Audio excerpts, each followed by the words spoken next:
सुर में गाना सीखिए पाधानीसा ऐप के साथ। AI powered personal music teacher from Saregama.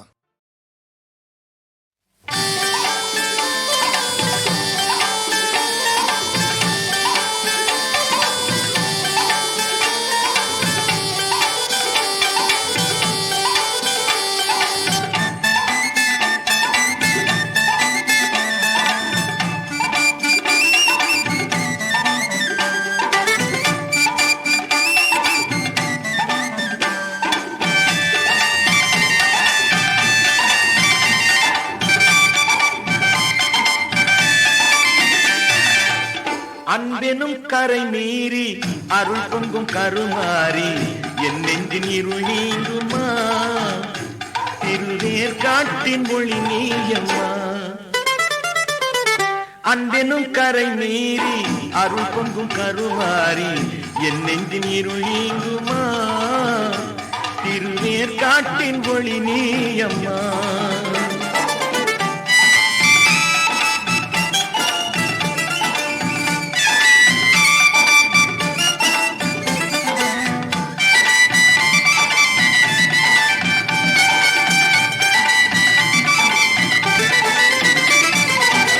முன் சென்று வழி காட்டும் நிலவல்லவோ, என் முழு வாழ்வும் நீ தந்த நலமல்லவோ. முன் சென்று வழி காட்டும் நிலவல்லவோ, என் முழு வாழ்வும் நீ தந்த நலமல்லவோ. என்னாலும் பரிந்தேற்கும் இயல்பல்லவோ, என்னாலும் பரிந்தேற்கும் இயல்பல்லவோ. எங்கள் எல்லோர்க்கும் தாய் உந்தன் புகழ் சொல்லவோ. அன்பெனும் கரை மீறி அருள் பொங்கும் கருமாறி என் நெஞ்சின் இருள் நீங்குமா? திருநேர் காட்டின் மொழி நீயம்மா.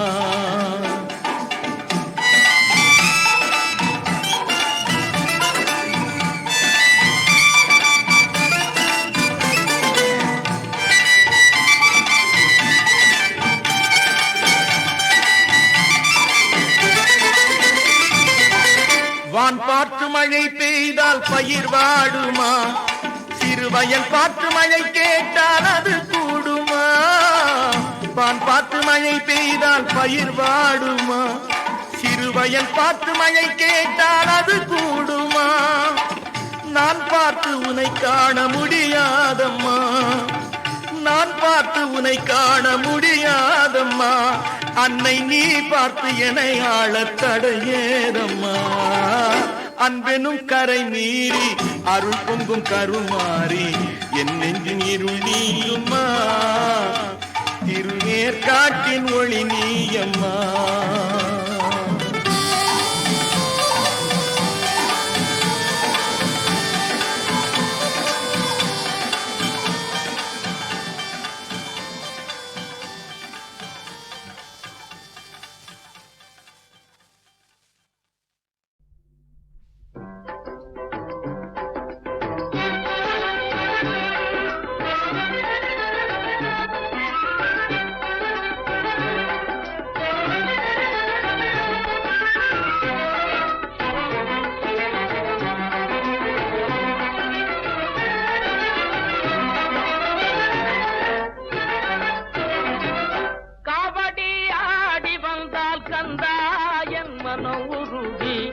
கண்ணீர் வழிந்தோடுதே முருகாவும் காவடியாடி வந்தால் கந்தாயன் மனம் உருகி கண்ணீர் வழிந்தோடுதே.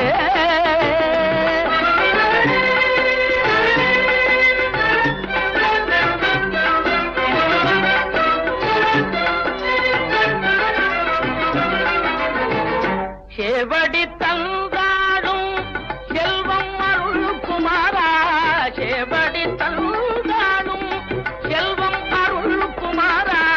பாவடி தந்தாடும் பாடியாடி கழிக்க, பாவடி தந்தாடும் பாடியாடி கழிக்கவும் காவடியாடி வந்தால் கந்தாயன் மனம் உருகி கண்ணீர் வழிந்தோடுதே.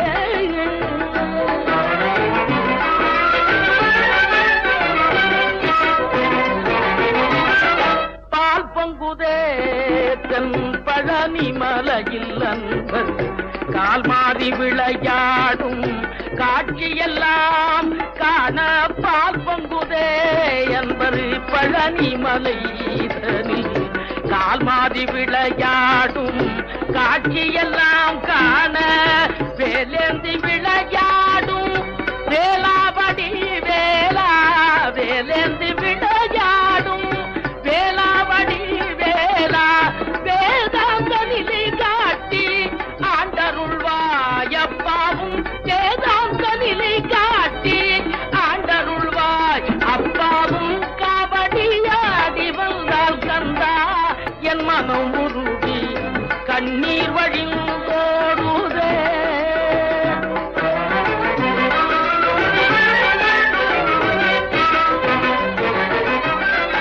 அன்பரெல்லாம் பணிந்து அரோகரா என்றால் அன்பரெல்லாம் பணிந்து அரோகரா என்றால் அங்கமெல்லாம் நெகிழ்ந்து அசைந்தாடுதே முருகா அங்கமெல்லாம் நிறைந்து அசைந்தாடுதே.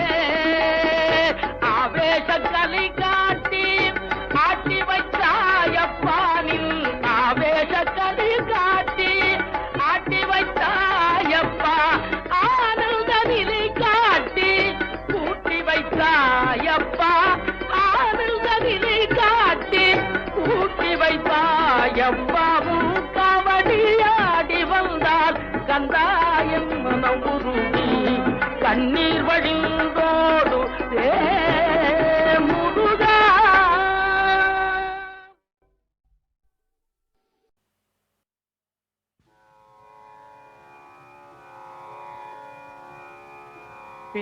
பித்தாபிறை சூடி பெருமானே அருளாளா பித்தாபிறை சூடி பெருமானே அருளாளா பித்தாபிறை சூடி பெருமானே அருளாளா பித்தாபிறை சூடி பெருமானே அருளாளா எத்தான் மறவாதே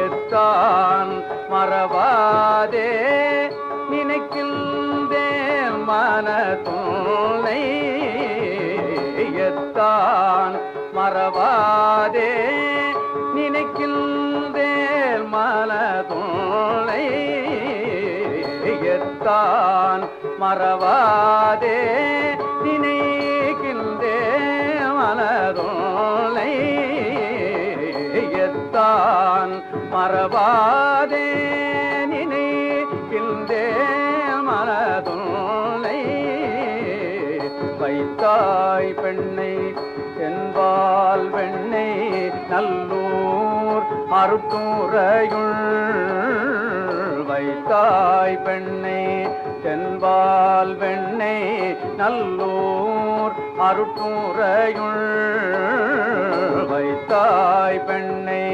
தென்பால் வெண்ணை நல்லூர் அருட்டுரையுள் வைத்தாய் பெண்ணை தென்பால் வெண்ணை நல்லூர் அருட்டுரையுள் அத்தா உனக்கு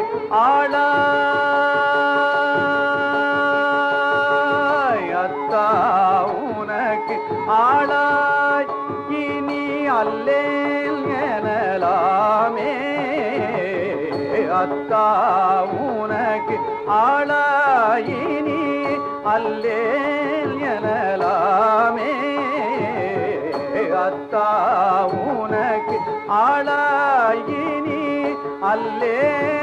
அல்லேனலாமே அத்தா உனக்கு ஆளாயினி அல்லேனலாமே அத்தா உனக்கு ஆளாயினி அல்லேல் எனலாமே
தந்தை இரு கண் பெற ஏங்கும் என் சிந்தை கண் போல் என்னை வளர்த்த தந்தை இரு கண் பெற ஏங்கும் என் சிந்தை கலக்கம் தீருமோ கருணை வருமோ கலக்கம் தீருமோ கருணை வருமோ ஜெகதம்பா பேதைக்கிறங்குவது வம்பா வேறு கதியேது ஜெகதம்பா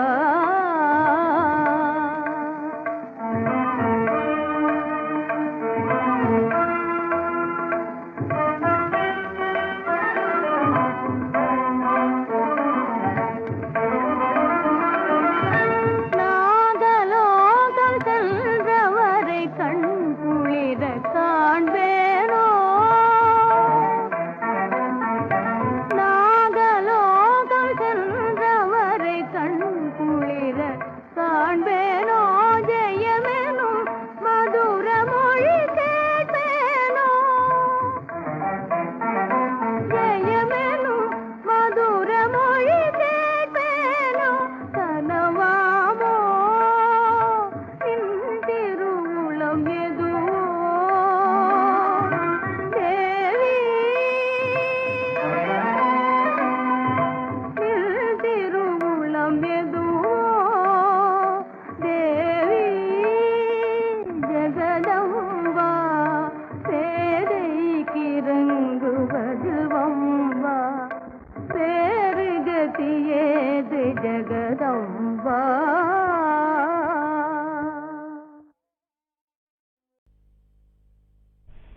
தமிழில் சொல்றப்ப கூட திருவள்ளுவர் குறளில் சொல்றப்போ பற்றற்றான் பற்றை பற்றுகிறான்.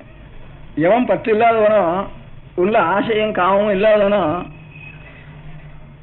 நமக்கு ஆசை இல்லாமல் நமக்கு காமம் இல்லாமல் நமக்கு அசுத்தம் இல்லாமல் இருக்கணுமானா இன்னொன்று அப்படி இருந்தால் தானே அது நமக்கு அது மாதிரி பண்ண முடியும். நம்ம அதை பிடிச்சுட்டோம்னா நம்ம எதை நினைக்கிறோமோ அதே மாதிரி தான் நம்ம மனசாகும்.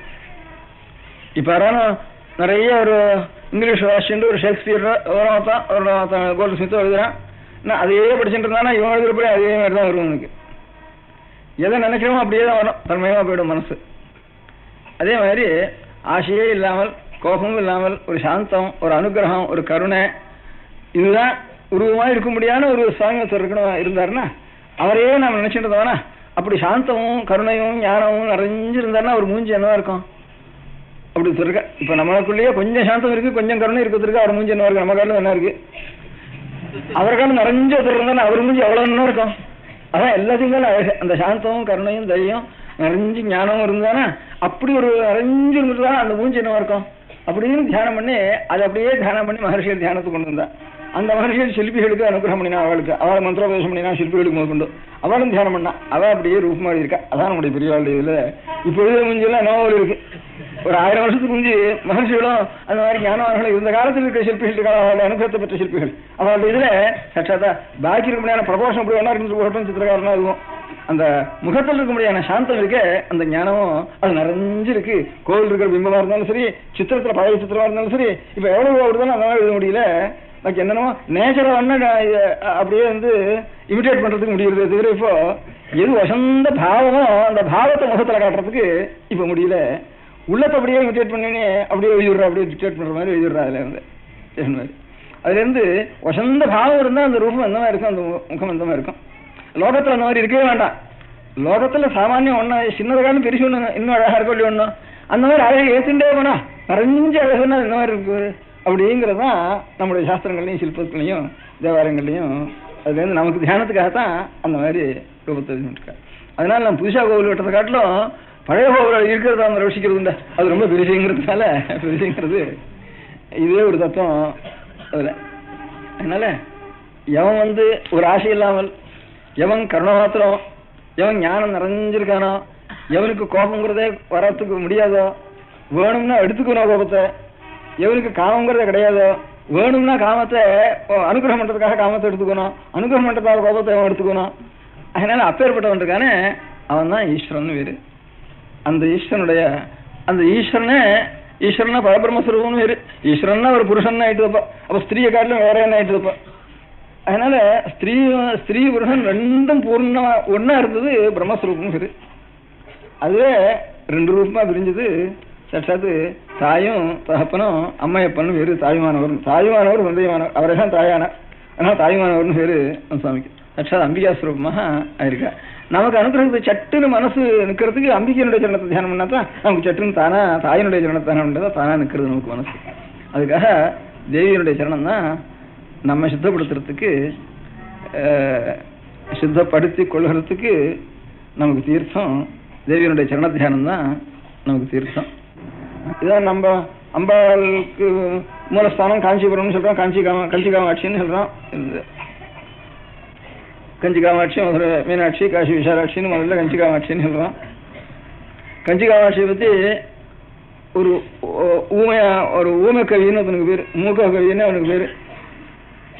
அவன் இங்கே திடீர்னு அம்பாளுடைய வாக்கிலிருந்து ஒரு துளி அவனுக்கு பட்டு வாயிலிருந்து அதிலிருந்து அவனுக்கு பிரகாசம் உண்டாயி திடீர்னு ஒரு 5 சதகம் 500 ஸ்லோகம் அந்த சமயத்திலேயே அவனுடைய வாக்கிலிருந்து அப்படியே பிரசரிச்சதுன்னு சொல்றதுதான் மூக்க பஞ்சேஷத்தின்னு பேரு. அதில் அவன் முக்கியமாக சொல்லிக்கிறது, காமாட்சியினுடைய கட்டாட்சம் நமக்கு கிடைச்சதுன்னா அதுக்கு அடையாளம் என்ன? உனக்கு காமாட்சின்னு அவன் உண்மையான நீ காமாட்சியில் பக்தி பண்ணி அந்த அனுகிரகம் உனக்கு கிடைச்சதுங்கிறதுக்கு அடையாளம் என்ன? காமாட்சி கட்டாட்சம் கிடைச்சதுக்கு சில அடையாளம் உண்டு. அது ஒரு ஸ்லோகத்தில் சொல்லியிருக்கா. முதல் சதகத்துக்கு ஆரியா சதகம்னு பேரு. இருக்கிறதுக்குள்ள சின்ன ஸ்லோகம் ஆரியா ஸ்லோகம்னு, ஆரியா விருத்தம்னு பேரு. பாக்கி அப்படின்னு 4 சதகம் இருக்கு. அந்த 400 ஸ்லோகம் கொஞ்சம் பெரிய ஸ்லோகம். இது இருக்கிறதுக்குள்ள கொஞ்சம் சின்ன ஸ்லோகம். இந்த முதல் ஒரு ஸ்லோகம். அதுல ஒரு ஸ்லோகத்தில் சொல்லியிருக்கா, சிவ சிவ.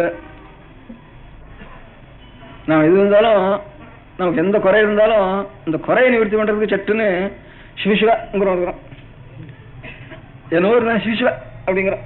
ஏன்னா மனசுக்கு ஒரு பிடித்தம் இல்லாத ஒரு காரியம் நடந்துட்டு தானே சிவசிவாங்கிறோம். இங்க இருந்து இந்த அது எல்லாருக்கும் சகஜமா ஒரு குழந்தை முதற்கொண்டு பெரியவாளை முதற்கொண்டு எல்லாருக்கும் ஏன்னா அந்த சமாச்சாரம் என்ன சிவசிவா, அதை பத்தி இன்னும் நினைக்காது அப்படின்னு. சிவசிவான்னா அது இது வரைக்கும் நினைச்சதோ நான் அனுபவிச்ச ஒரு கஷ்டமோ அதனுடைய பிராயசித்த அர்த்தம் அது திரும்பி நமக்கு தோஷம் நமக்கு ஒட்டாம இருக்கிறதுக்காக சிவசிவான்னு சொல்றோம்.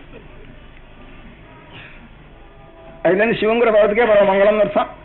சுஸ்ரேயசம் சிவம் பத்ரம் கல்யாணம் மங்களம் சிவம்னு நிகண்டுல சொல்லியிருக்கு அமிர்தத்துல. காமாட்சியோட கட்டாட்சம் கிடைச்சிட்டு தானா இந்த தோஷங்கள்லாம் இனிமே கிடைக்காது அப்படின்னு முதல்ல சிவசிவான்னு சொல்லிட்டார். சிவ சிவ பஷ்யந்தி சமம் ஸ்ரீ காமாட்சி கடாட்சிதா புருஷாः விபினம் பவனம் மித்ரம் அமித்ரம் லோஷ்டஞ்ச யுவதிபிம்போஷ்டம் பஷ்யந்தி சமம். காமாட்சி கடாட்சிதா புருஷாः, காமாட்சியினுடைய கட்டாட்சம் பூர்ணமாக கிடைத்த மனிதர்கள் என்ன செய்வார்கள்? பஷ்யந்தி சமம், சமமாக ஒன்றாக பார்ப்பார்கள். சமம்னா ஒன்றாக அர்த்தம். எதை ஒன்னா பாப்பா? காமாட்சி கட்டாட்சத்தை பெற்ற புருஷர்கள்லாம் விபினம் பவனம், பெரிய உப்பரிக்கைகள் வச்சு பெரிய மாடிகள்லாம் வச்ச வீடுகள் அரவணைகள் இருக்க, அந்த அரவணையும் சரி எங்கேயோ ஒரு காடும் சரி, இது ரெண்டும் ஒண்ணு. நமக்கு இதுல இருந்ததுனால ஒரு வசத்து, அங்கேயோ காட்டில் கிடந்தோன்னா அதனால அப்படி கிடக்கிறவேன்னு ஒரு குறை அது அவளுக்கு இருக்காது. முதல்ல சொன்னார் விபினம் பவனம். இது சாமான்யமா இருக்கு இந்த திருஷ்டாந்தம். அப்புறம் அதுக்கு அடுத்தது மித்ரம் அமித்ரம்.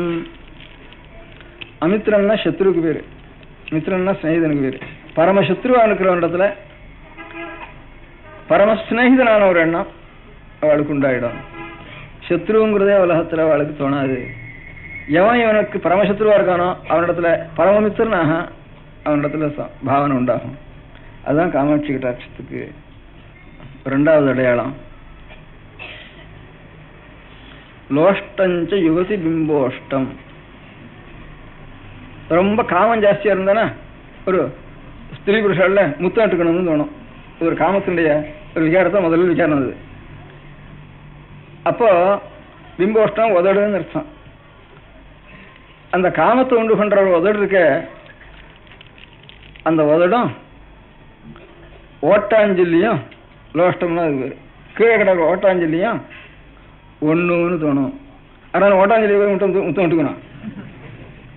அதே மாதிரி அவனுக்கு ரொம்ப காமத்தை ரொம்ப ஜாஸ்தியா உண்டு பண்ற ஒரு பதார்த்தம் கூட ஒண்ணும் இல்லாம ஓட்டாஞ்சலிக்கு சமானமாக அவனுக்கு தோணி போயிடும். அப்படின்னு இந்த 3 திருஷ்டாந்தத்திலையும் மித்திரம் அமித்திரம்னு சொன்னதுனால கோபம் இருந்தானா சத்ருகுண்டத்துல செய்தன்னு மனம் தோணுன்னு அவனுக்கு கோபம் அடியோட அத்துதுன்னு அர்த்தம். அப்புறம் லோஷ்டம் யுவதி பிம்போஷ்டம்ங்கிறதுனால காமம் அடியோட அத்துதுன்னு அர்த்தம். காமம், குரோதம், அதுக்கப்புறம் பயம்ங்கிறது 3வது. அதுக்கப்புறம் லோகம், மதம், ஆச்சரியம் நடக்க 6 ஷெட்டு இருக்குங்க கணக்கு பண்ணுவா. இது 3க்குள்ள அடக்கம் எல்லாம். இவனுக்கு காட்டு போனா சிங்கம் வந்துடுவேன், புலி வந்துடுவேன், கரடு விடுவேன், சாப்பாட்டுக்கு என்ன பண்றது அப்படிங்கறதெல்லாம் உடம்பு வலிக்குமே, பசி எடுக்குமே, இதெல்லாம் ஒரு பயம் தானே. அதனால அரவணையில் இருந்தாலும் சரி, காட்டில் இருந்தாலும் சரின்னா இந்த உடம்பு 4 எண்ணம் விட்டு போச்சு, தேகத்துல 4 எண்ணம் விட்டு போச்சு. தேகத்துல 4 எண்ணம் இருக்கிறதுக்கு தான் பயம். ஏதோ அங்கேருந்து மேல பாய்ச்சி வந்தா கூட ஒரு தரம் கொடுக்குறது நமக்கு. அதோட மேலேருந்து ஒண்ணு தர தேகத்துக்கு அவ்வளவு ஜாக்கிரதையா இருக்கும். தேகத்துல இது தேகத்துல ஜாதியா இருந்தேன்னா இல்லாமனா எத்தனை இது மேல இருந்தா அப்படியே அப்படித்தானே இது ஒண்ணும். இந்த வாழைப்பற மாதிரி இந்த தூண் மாதிரி வச்சுக்கோங்க. இதை இதுக்கு நம்மதுல என்ன இதுல ஒரு அபிமானம்ங்கிறத 4 அபிமானம் விட்டுதுன்னு அர்த்தம். காடும் அரவணையும் ஒண்ணுன்னு சொன்னதுனால நான் இந்த உடம்புங்கிற எண்ணம் விட்டுது. உடம்புங்கிற எண்ணம் இருக்கிற வரைக்கும் தான் அது ஒரு பயம். நம்ம பாதிக்கிறதுங்கிறது ஒரு பயம். விளையாட்டு மாதிரி அது மேல விழுந்தா அப்படியே அப்படி விளையாட்டு மாதிரி நினைச்சுட்டு இருப்பான். அது அம்பாளுடைய கட்டாட்சத்துக்கு ஒரு அடையாளம். ஆனா இவ்வளவுக்கும் வேதம் மூல பிரமாணம். இப்ப சிவபக்தி பண்றாலும் சரி, விஷ்ணுபக்தி பண்றாலும் சரி, அம்பாளுடைய பக்தி பண்றாலும் சரி, இவ்வளவு இந்த அம்பாள் 6 காட்டி கொடுத்தது நமக்கு. விஷ்ணுன்னு ஒருத்தர் இருக்காருன்னு, பெருமாள்னு ஒருத்தர் இருக்காருன்னு 6 காட்டி கொடுத்தா, பரமேஸ்வரன் ஒருத்தர் இருக்காருன்னு 6 காட்டி கொடுத்தா, இன்னும் வேதம் காட்டி கொடுக்குறது. அவருடைய தியானத்தை இப்படி பண்ணுன்னு 6 சொல்லி கொடுத்தா வேதம் சொல்லி கொடுக்குறது. அந்த வேதத்தை அனுசரிச்ச மதம் நமது. அப்படின்னு வைதிக மதம்னா தான் நமக்கு மூலம் எதுங்கிற நினைவாக நமக்கு நம்முடைய மதத்துக்கு மூலம். இப்போ நம்ம தமிழ்நாட்டில் சிவபக்தியும் விஷ்ணுபக்தியும் பரப்பினா ஒரு நாயன்மார்கள் ஆழ்வார்கள் அவள் கொஞ்சம் முக்கியமாக இந்த சிவபக்தியும் விஷ்ணுபக்தியும் பரப்புறதுக்கு காரணமாக இருந்திருக்கா. அவள் சொல்றப்பெல்லாம் வேதமோடு அரங்கம் ஆயினானே. ஈஸ்வரனாருன்னா வேதத்தோட அரங்கத்தோட கூடின வேதம் ஈஸ்வர ஸ்வரூபம். சிவனே வேதம். அப்ப சைவம்னா வைதிகம்னு அர்த்தம். அதே மாதிரிதான் ஆழ்வாரும் அதே மாதிரிதான் எழுதியிருக்கேன். நாயன்மாரும் ஒரே சாமி கோவிலுக்கு போய் கூட சோதனை பண்றது இல்லை. ஒரு ஊருக்கு போனா அந்த ஊர்ல எனக்கு வேத முழக்கங்களும் அரங்கங்களுடைய சத்தங்களும் எங்க பாட்டம் இருக்கு. அப்பேற்பட்ட வேதங்களும் அரங்கங்களும் சேர்ந்து பண்ண சோதனை பண்றது அந்த ஊர்ல இருந்து. அதுக்கப்புறம் அங்க ஊரை பத்தி சோதனை பண்றதுன்னு இப்படி பண்ணிட்டு இருக்கா. பெரியவாள்லாம் சிவபக்தியும் விஷ்ணுபக்தியும் பிறக்கணும். அதனால வேதனை சழித்தோங்க மிக சைவ துறை விளங்குன்னு வேதனை ஓங்கணும். நாமெல்லாம் ஒரு துறை இதுல இருந்து இறங்குறதுக்கு ஒரு பெரிய பிரவாகம் போச்சுன்னா ஒரு துறையெல்லாம் சௌக்கியமா இருக்கும். சைவம், வைஷ்ணவம், அம்பிகையினுடைய பக்தம், கணபதி கௌமாரம், இதெல்லாம் ஒவ்வொரு துறையில இறங்கி அவன் தான் ஸ்தானம் பண்ணலாம். நம்ம இந்த வேதநெறி இங்கதான் நம்ம மதத்துக்கு பேரு. தமிழ்ல ரொம்ப தெளிவா சொல்லிருக்கா, வேதநெறி தழைத்தோங்க. இந்த வேதநெறிங்கிறது வேத மாதான்னு பேரு. அந்த வேதத்துல சாட்சா அம்பிகையினுடைய ஒரு சரணத்தை தியானம் பண்ணணும். அதுதான் நமக்கு கதி. தாயார் தான் கதி குழந்தைக்கு. நம்ம எல்லாரும் குழந்தைகள். குழந்தைகள்ங்கிற எண்ணம் வந்துட்டு தானே காமம் வராது. தாயாருடைய சரணத்தை போய் பிடிச்சுன்னு நம்ம குழந்தையாவே இருக்கோம்னா அப்புறம் காமத்துக்கு இடம் இல்லை. காமத்துக்கு இடம் இல்லைன்னா கோபத்துக்கு இடம் இல்லை. கோபத்துக்கு இடம் இல்லைன்னா பயத்துக்கு இடம் இல்லை. ஏன்னா காமத்துக்கு இடம் இல்லைன்னா எப்படி கோபத்துக்கு இடம் இல்லைன்னு கேட்டா, காமம்னா ஒரு ஆசை. நாம் இப்படி இருக்கணும்னு ஒரு ஆசைப்பட்டுறோம்.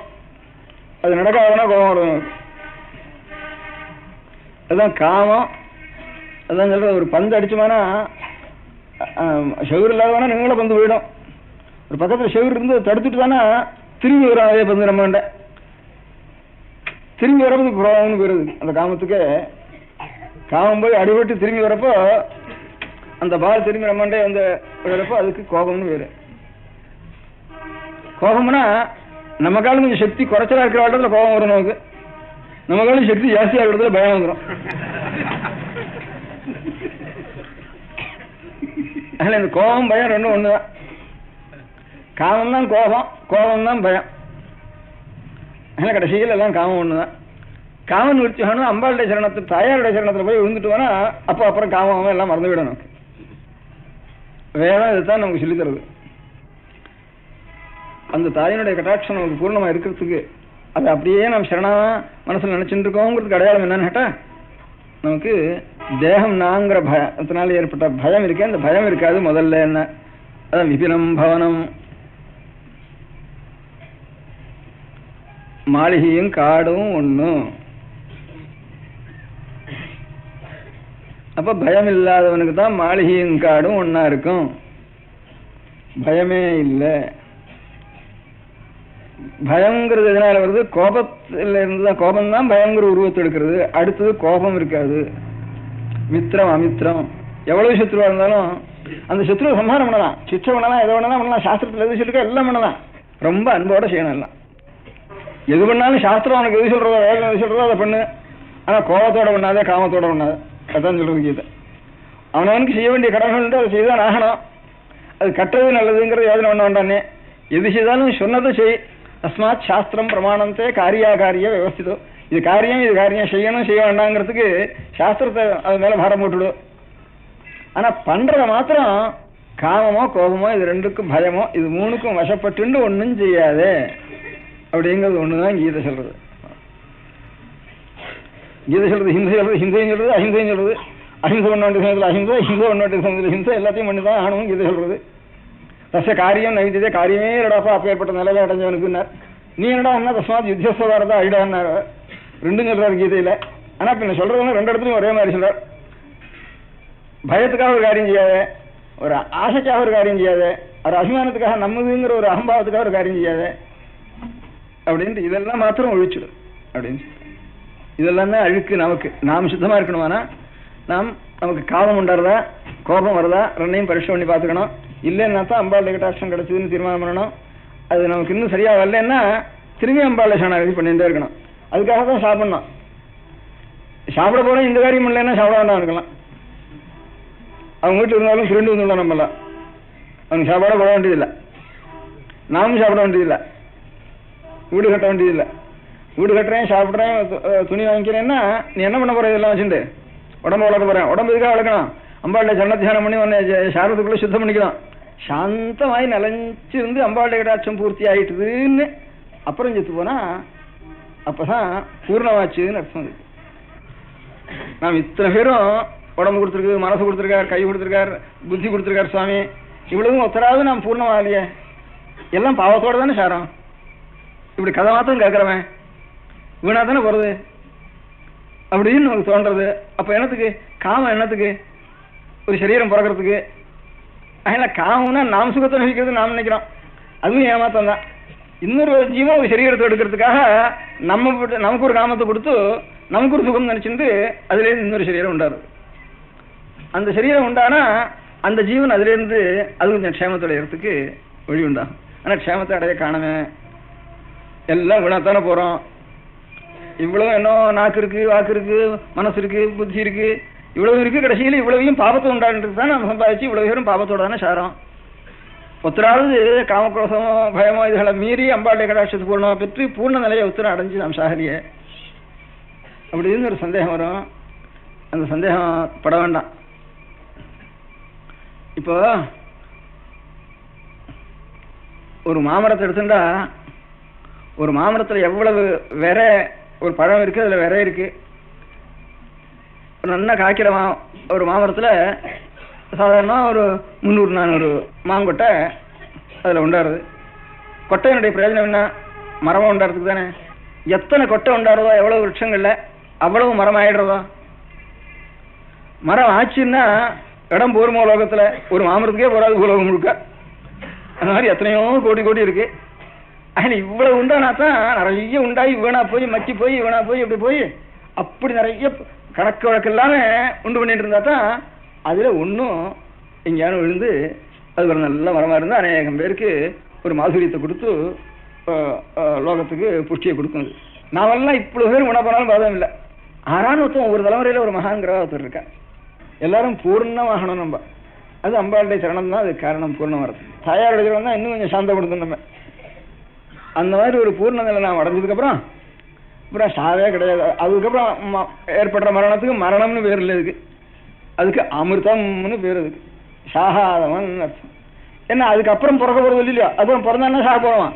மரணத்தை அதோட நிறுத்தி விட்டான். இதோட சரி மரணம் அதுக்கப்புறம் இல்லை, அமிர்தம்னு அதுக்கு தான் பேர். இன்னும் அமிர்தமா இருக்குதுன்னு சொல்றான். இது திருப்பா இருக்கு தானே, அது இல்லை அமிர்தம். மிருதம் இல்லை, இனிமே மரணம் கிடையாதுன்னு அர்த்தம். அதான் அமிர்தம்னு பேரு. ஏன்னா அந்த மாதிரி பரிபூர்ணம் வர்றதுன்னா என்ன அர்த்தம்? இதான் பரிசு பண்ணி பார்த்துக்கணும். உரைச்சு பார்க்குற முடியும். அந்த மாதிரி எதுக்கு கொண்டு வைக்கணும் பயம் பண்ணுற சாமான நம்ம மட்டும் உட்காந்துருக்கோம் சிரிச்சுட்டு. அதே மாதிரி காமத்தொண்டு பண்ணுற சாமான, கோபத்தொண்டு பண்ணுற சாமான, நம்ம அவமானப்படுத்துறவான், நம்ம விஷயத்தை நம்ம வெய்யறவான், அந்த இடத்துல போய் உட்காந்துருக்கணும். சந்தோஷமா இருக்கா, கோபம் வருதா அப்படின்னு பரிசு பண்ணி பார்த்துக்கணும். சாப்பாடுறதுக்கு, உத்தியோகத்துக்காக, சம்பளத்துக்காக என்னது பண்றோம்? இந்த ஒரு காரியம் இல்லைன்னா இதெல்லாம் வேண்டாம். இந்த ஒரு காரியம் இருந்தால் தான் நாம் பண்ற காரியங்கள்லாம் அவசியம். மதம் ஒன்று அவசியம். மதம்னு பேர் இருக்கு, மதம்னு பேரே இல்லை. இதுக்கெல்லாம் அம்பாளுடைய சரண தியானம்னு அர்த்தம். இருக்குது சரண தியானத்தை பண்ண வேண்டியது, அவ்வளவுதான். அந்த சரண தியானத்தை நாம் பண்ணினோம்னா நாம் நிறைஞ்சு இருக்கலாம். நிறைஞ்சு போய் அம்பாளுடைய சரணத்தை தியானம் பண்ணி அப்படித்தான் நம்முடைய இந்த உயிர் உடல்ல இருந்து பிரியறது. அப்படி பிரியணும். அதுக்கு வேண்டிய காரியம் தான் நாம் எல்லாம் நிச்சயம் செய்யணும். தமிழ்ல சொல்றப்ப கூட திருவள்ளுவர் குறளை சொல்றப்போ பற்றற்றான் பற்றை பற்றுகின்ற. எவன் பற்று இல்லாதவனோ, உள்ள ஆசையும் காமமும் இல்லாதவனோ, நமக்கு ஆசை இல்லாம நமக்கு காமம் இல்லாம நமக்கு அசுத்தம் இல்லாம இருக்கணுமானா இன்னொன்னு அப்படி இருந்தா தானே அது நமக்கு அது மாதிரி பண்ண முடியும். நம்மளால அதை பிடிச்சுட்டோனா நம்ம எதை நினைக்கிறோமோ அதே மாதிரிதான் நம்ம மனசாகும். இப்ப யாரும் நிறைய ஒரு இங்கிலீஷ் வாசிச்சுட்டு ஒரு ஷேக்ஸ்பியர் ஒரு கோல்ட் ஸ்மித்தோ எழுதுறான். நான் அதையே படிச்சுட்டு இருந்தானா இவன் எழுதுறப்படி அதே மாதிரி தான் வரும். எனக்கு எதை நினைக்கிறோமோ அப்படியே தான் வரும். தன்மையமா போயிடும் மனசு.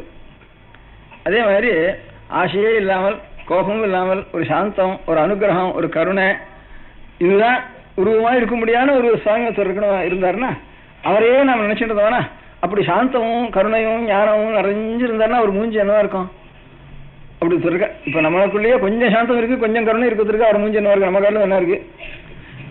அவர் காலம் நிறைஞ்ச இருந்தா அவர் மூஞ்சி அவ்வளவு என்ன இருக்கும். அதான் எல்லாத்தையும் அந்த சாந்தமும் கருணையும் தைரியம் நிறைஞ்சு ஞானமும் இருந்தானா அப்படி ஒரு நிறைஞ்சு இருந்துட்டு அந்த மூஞ்சி என்னவா இருக்கும் அப்படின்னு தியானம் பண்ணி அதை அப்படியே தியானம் பண்ணி மகர்ஷியர் தியானத்துக்கு கொண்டு வந்தா. அந்த மகர்ஷியர் சிற்பிகளுக்கு அனுகிரகம் பண்ணினா, அவளுக்கு அவளை மந்திரோபதேசம் பண்ணினா, சிற்பிகளுக்கு முதற்கொண்டு அவளும் தியானம் பண்ணா. அவள் அப்படியே ரூபமாடி இருக்கா. அதான் நம்முடைய பெரியவாளுடைய இதுல இப்போ எழுத மூஞ்சியெல்லாம் நோவல் இருக்கு.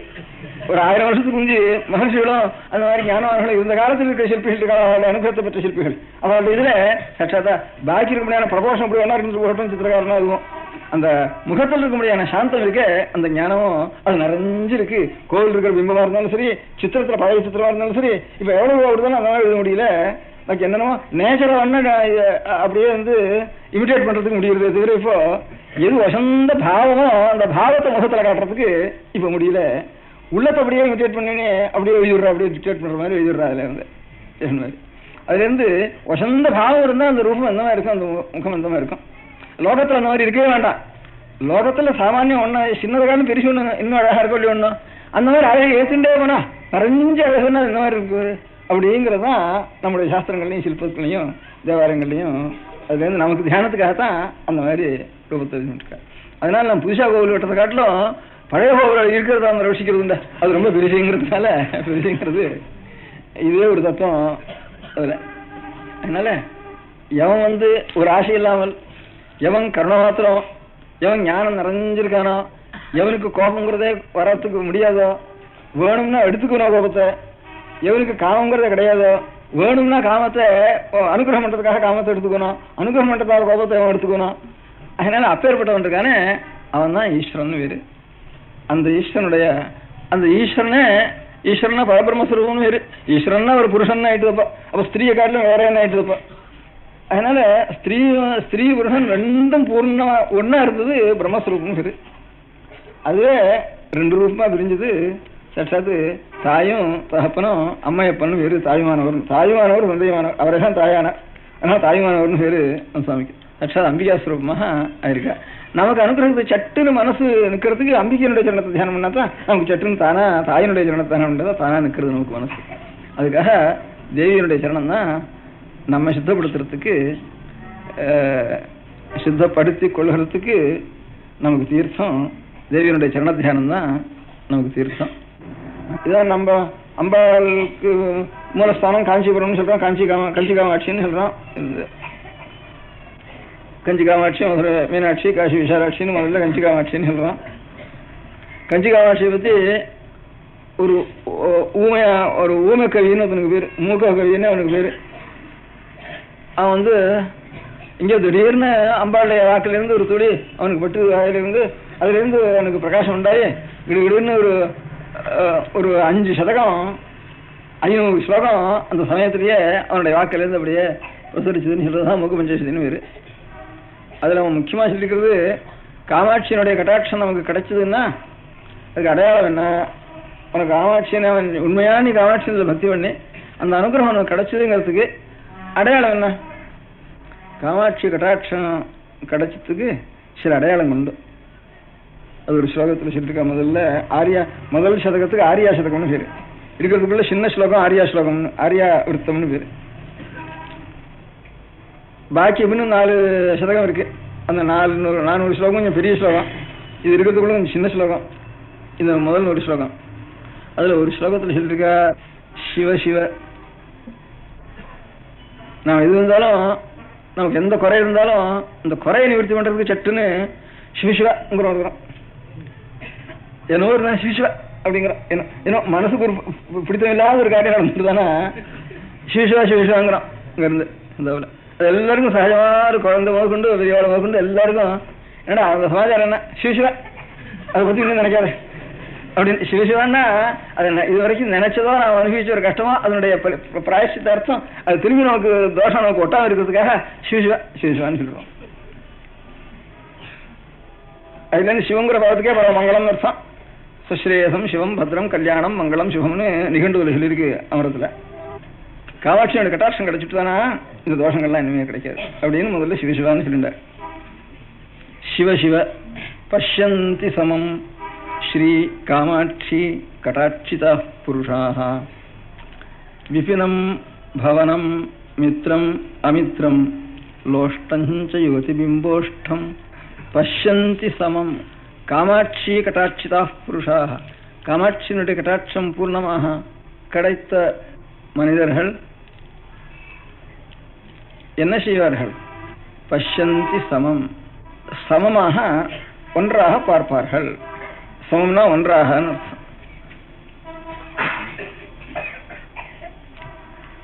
எதை ஒன்னா பாப்பா? காமாட்சி கட்டாட்சத்தை பெற்ற புருஷர்கள்லாம் விபினம் பவனம் பெரிய உப்பரிக்கைகள் வச்சு பெரிய மாடிகள்லாம் வச்ச வீடுகள் அரவணைகள் இருக்க அந்த அரவணையும் சரி எங்கேயோ ஒரு காடும் சரி இது ரெண்டும் ஒண்ணு. நமக்கு இதுல இருந்ததுனால ஒரு வசத்து அங்கேயோ காட்டுல கிடந்தோன்னா அதனால அப்படி கிடக்கிறவேன்னு ஒரு குறை அது அவளுக்கு இருக்காது. முதல்ல சொன்ன விபினம் பவனம் இது சாமான்யமா இருக்கு இந்த திருஷ்டாந்தம். அப்புறம் அதுக்கு அடுத்தது மித்ரம் அமித்ரம். அமித்ரம்னா சத்ருக்கு பேரு, மித்ரம்னா ஸ்நேகிதனுக்கு பேரு. பரமசத்ருவா இருக்கிற இடத்துல பரமஸ்நேகிதனான ஒரு எண்ணம் அவளுக்கு உண்டாயிடும். சத்ருங்கிறதே உலகத்துல அவளுக்கு தோணாது. எவன் இவனுக்கு பரமசத்ருவா இருக்கானோ அவனிடத்துல பரமமித்திரனாக அவனிடத்துல பாவனை உண்டாகும். அதுதான் காமாட்சி கட்டாட்சத்துக்கு 2வது அடையாளம். லோஷ்டஞ்ச யுவதி பிம்போஷ்டம். ரொம்ப காமம் ஜாஸ்தியா இருந்தானா ஒரு ஸ்திரீ புருஷால முத்தம் எடுக்கணும்னு தோணும். ஒரு காமத்தினுடைய ஒரு விகாரத்தை முதல்ல விசாரம் அது. அப்போ பிம்போஷ்டம் உதடுன்னு அர்த்தம். அந்த காமத்தை உண்டு பண்ற ஒரு உதடு இருக்க, அந்த உதடும் ஓட்டாஞ்சல்லியும் லோஷ்டம்னா அது பேர். கீழே கிடக்கிற ஓட்டாஞ்சல்லியும் ஒண்ணுன்னு தோணும். அதனால ஓட்டாஞ்சலி முத்தம் விட்டுக்கணும். அதே மாதிரி அவனுக்கு ரொம்ப காமத்தை ரொம்ப ஜாஸ்தியா உண்டு பண்ற ஒரு பதார்த்தம் கூட ஒண்ணும் இல்லாம ஓட்டாஞ்சலிக்கு சமானமாக அவனுக்கு தோணி போயிடும். அப்படின்னு இந்த 3 திருஷ்டாந்தத்திலையும் மித்திரம் அமித்திரம் சொன்னதுனால கோபம் இருந்தானா சத்ருவண்டத்துல செய்தன்னு மனம் தோணுன்னு அவனுக்கு கோபம் அடியோட அத்துதுன்னு அர்த்தம். அப்புறம் லோஷ்டஞ்ச யுவதி பிம்போஷ்டம்ங்கிறதுனால காமம் அடியோட அத்துதுன்னு அர்த்தம். காமம், குரோதம், அதுக்கப்புறம் பயம்ங்கிறது 3வது. அதுக்கப்புறம் லோகம், மதம், ஆச்சரியம் நடக்க 6 ஷெட்டு இருக்குங்க கணக்கு பண்ணுவா. இது 3க்குள்ள அடக்கம் எல்லாம்.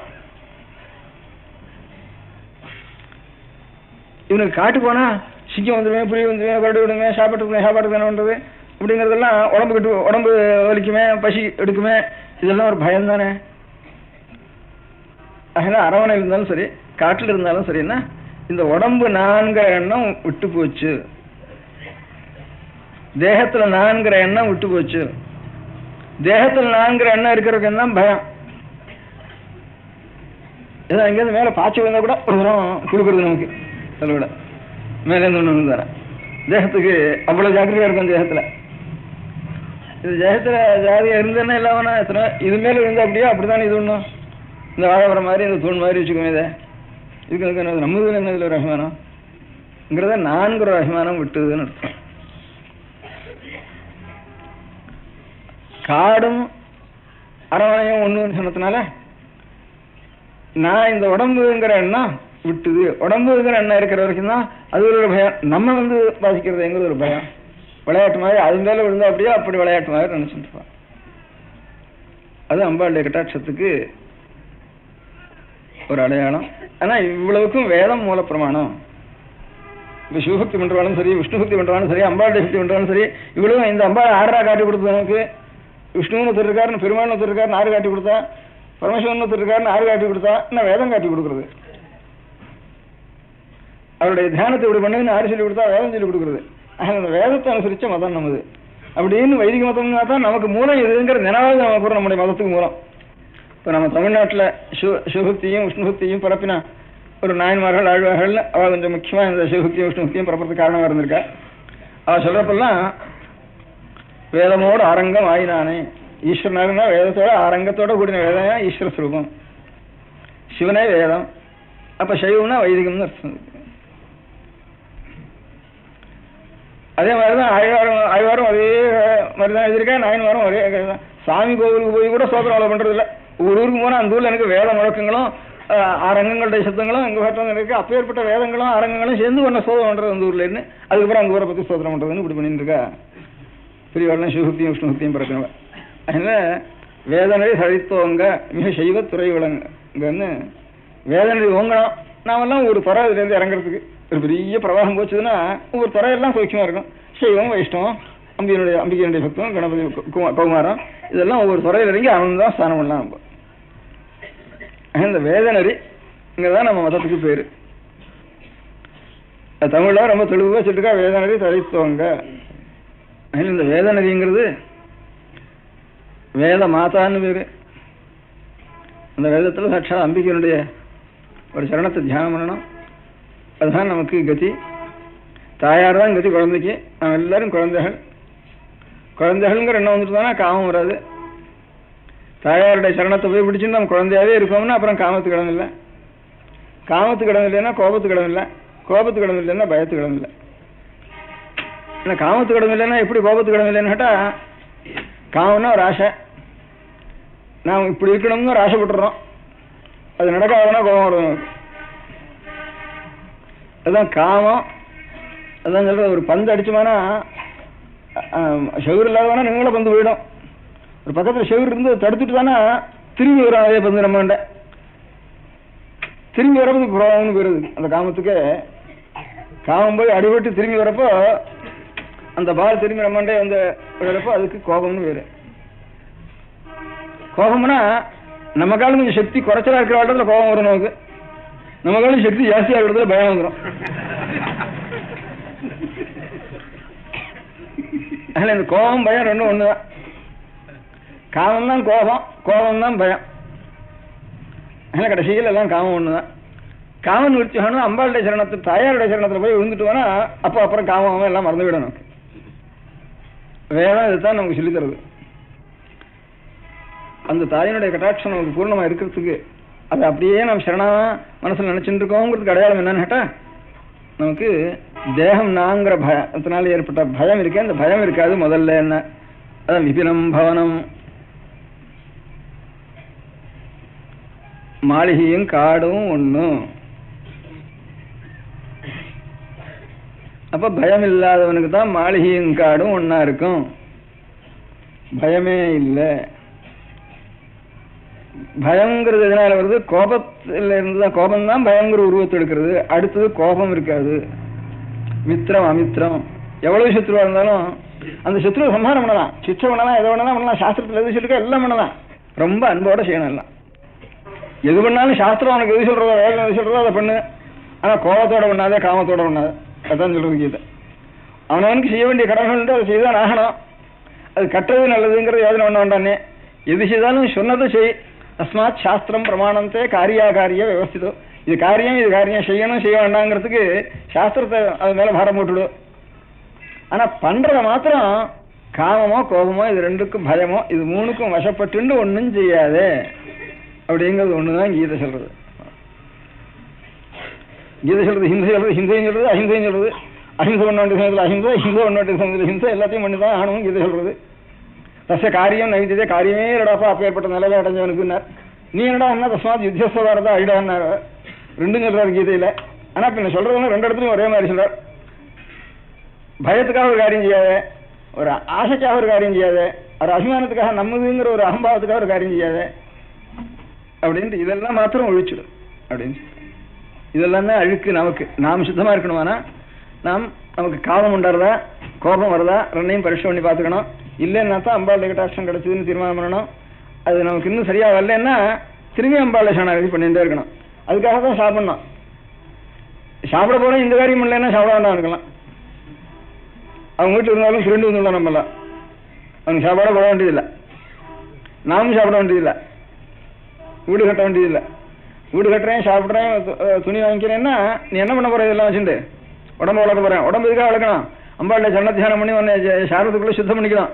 சாந்தமாய் நிலைஞ்சிருந்து அம்பாளுடைய கடாட்சம் பூர்த்தி ஆயிட்டுதுன்னு அப்புறம் செத்து போனா அப்பதான் பூர்ணமாச்சுன்னு அர்த்தம். இருக்கு நாம் இத்தனை பேரும் உடம்பு கொடுத்துருக்கு, மனசு கொடுத்துருக்கார், கை கொடுத்துருக்கார், புத்தி கொடுத்துருக்கார் சுவாமி. இவ்வளவும் ஒத்தராவது நாம் பூர்ணமாகலையே. எல்லாம் பாவத்தோட தானே சாரம். இப்படி கதை மாத்திரம் கேட்கறவன் வீணா தானே போறது அப்படின்னு நமக்கு தோன்றது. அப்ப என்னத்துக்கு காமம்? என்னத்துக்கு? ஒரு சரீரம் பிறக்கிறதுக்கு.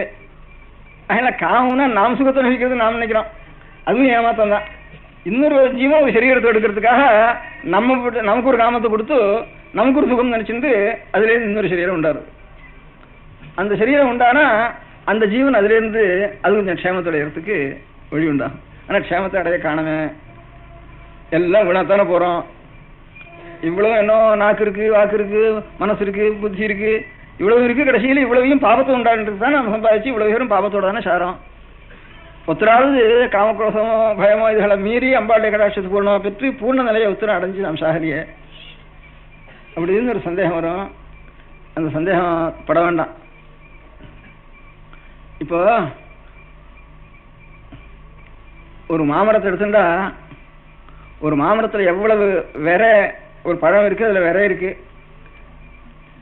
நல்லா காய்க்கிற ஒரு மாமரத்தில் சாதாரணமாக ஒரு 300-400 மாங்கொட்டை அதில் உண்டாருது. கொட்டையினுடைய பிரயோஜனம் என்ன? மரமாக உண்டாடுறதுக்கு தானே. எத்தனை கொட்டை உண்டாடுறதோ, எவ்வளவு விருட்சங்கள்ல அவ்வளவு மரம் ஆயிடுறதோ. மரம் ஆச்சுன்னா இடம் போருமோ லோகத்தில் ஒரு மாமரத்துக்கே போறாது பூலோகம் முழுக்க. அந்த மாதிரி எத்தனையோ கோடி கோடி இருக்கு. அதில் இவ்வளவு உண்டானா தான் நிறைய உண்டாகி வீணா போய் மக்கி போய் வீணா போய் இப்படி போய் அப்படி நிறைய கணக்கு வழக்கு எல்லாமே உண்டு பண்ணிட்டு இருந்தா தான் அதுல ஒன்றும் எங்கேயானு விழுந்து அது ஒரு நல்ல மரமா இருந்தால் அநேகம் பேருக்கு ஒரு மாதுரியத்தை கொடுத்து லோகத்துக்கு புஷ்டியை கொடுக்குது. நாமெல்லாம் இவ்வளவு பேர் உணவு பண்ணாலும் பாதம் இல்லை. ஆறான ஒருத்தன் ஒரு தலைமுறையில ஒரு மகான்கிறா ஒருத்தர் இருக்கா. எல்லாரும் பூர்ணமாகணும். நம்ம அது அம்பாளுடைய சரணம் தான் அதுக்கு காரணம். பூர்ணம் வரது தாயார் எடுக்கிறவங்க தான் இன்னும் கொஞ்சம் சாந்தப்படுத்தணும். நம்ம அந்த மாதிரி ஒரு பூர்ண நிலை நாம் அடைஞ்சதுக்கு அப்புறம் சாவே கிடையாது. அதுக்கப்புறம் ஏற்படுற மரணத்துக்கு மரணம்னு பேர் இல்லை. இதுக்கு அதுக்கு அமிர்தம்னு பேர். அதுக்கு சாகாதவன் அர்த்தம். என்ன அதுக்கப்புறம் பிறக்க போறது இல்லையா? அப்புறம் பிறந்தானே சாக போவான். மரணத்தை அதோட நிறுத்தி விட்டான். இதோட சரி மரணம் அதுக்கப்புறம் இல்லை. அமிர்தம்னு அதுக்கு தான் பேர். அமிர்தமா இருக்குதுன்னு சொல்றான். இது திருப்பா இருக்கு தானே, அது இல்லை அமிர்தம். மிருதம் இல்லை, இனிமே மரணம் கிடையாதுன்னு அர்த்தம். அதான் அமிர்தம்னு பேரு.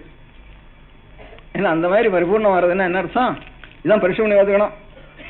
உரைச்சு பார்க்குற வந்து அந்த மாதிரி எதுக்கு கொண்டு வைக்கணும். பயம் பண்ற சாமான நம்ம மட்டும் உட்காந்துருக்கோம் சிரிச்சுட்டு. அதே மாதிரி காமத்தொண்டு பண்ற சாமான, கோபத்தொண்டு பண்ற சாமான, நம்ம அவமானப்படுத்துறவான், நம்ம விஷயத்துல நம்ம வெய்யறவான், அந்த இடத்துல உட்காந்துருக்கணும். சந்தோஷமா இருக்கா, கோபம் வருதா அப்படின்னு பரிசு பண்ணி பார்த்துக்கணும். சாப்பாடுக்கு, உத்தியோகம் இதுக்காக, சம்பளம் இதுக்காக என்னது பண்றோம். இந்த ஒரு காரியம் இல்லைன்னா இதெல்லாம் வேண்டாம். இந்த ஒரு காரியம் இருந்தால் தான் நாம் பண்ற காரியங்கள்லாம் அவசியம். மதம் ஒன்று அவசியம். மதம்னு பேர் இருக்கு, மதம்னு பேரே இல்லை. இதுக்கெல்லாம் அம்பாளுடைய சரண தியானம்னு அர்த்தம் இருக்கு. சரண தியானத்தை பண்ண வேண்டியது அவ்வளோதான். அந்த சரண தியானத்தை நாம் பண்ணினோம்னா நாம் நிறைஞ்சு இருக்கலாம். நிறைஞ்சு போய் அம்பாளுடைய சரணத்தை தியானம் பண்ணி அப்படித்தான் நம்முடைய இந்த உயிர் உடல்ல இருந்து பிரியறது. அப்படி பிரியணும். அதுக்கு வேண்டிய காரியம் தான் நாம் எல்லாம் நிச்சயம் செய்யணும்.